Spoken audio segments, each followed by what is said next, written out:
m'appelle Samuel Mathieu, je suis chorégraphe, directeur artistique de la compagnie Samuel Mathieu et du 9-9 Festival à Toulouse et 9-9 Plateforme, projet de résidence de territoire qu'on développe sur l'Occitanie. Voilà. Ça c'est l'intitulé. Et puis voilà, je crée depuis 2021. Ça a été l'année de création de la compagnie, donc ça fait plus d'une vingtaine d'années. Après un parcours d'interprète chez différents chorégraphes comme Jean-Claude Galota, un passage aussi chez Régine Chopineau, à l'Opéra du Rhin, et puis plusieurs chorégraphes d'autres personnes, c'était pour l'essentiel.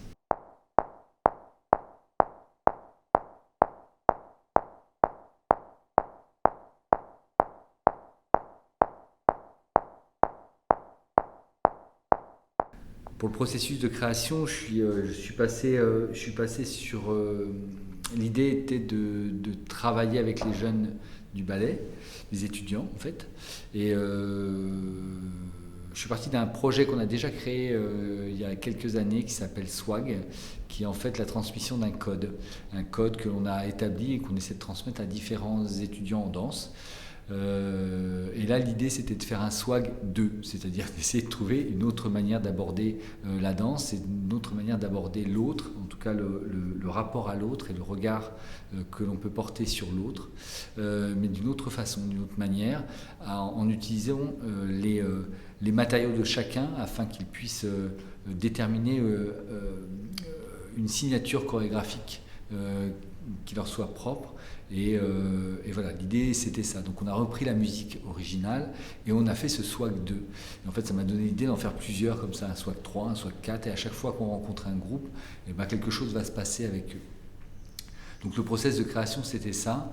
Ma manière de travailler elle est vraiment proche, je pense, des interprètes et je pense que j'essaie de laisser la place à la matière chorégraphique de l'interprète, parce que je trouve que par expérience le fait d'être au plateau et d'être au cœur du travail peut amener aussi un autre vocabulaire, une autre sensibilité que celui du chorégraphe, en tout cas nourrir un propos chorégraphique.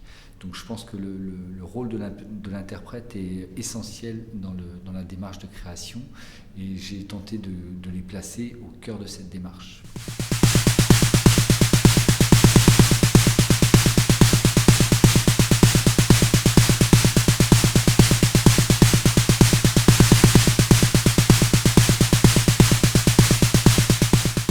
Quand on engage un danseur, on engage le danseur on l'a vu en audition, on le connaît, on sait ce qu'il va produire, on connaît son ding-ding pédigré, on va dire, comment il bouge, ce qu'il est, etc., etc. Et on essaie de faire...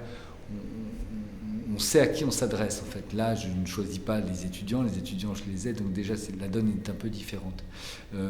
Et puis je me posais exactement cette question hier soir, et je me disais mais je procède pas du tout de la même manière en fait.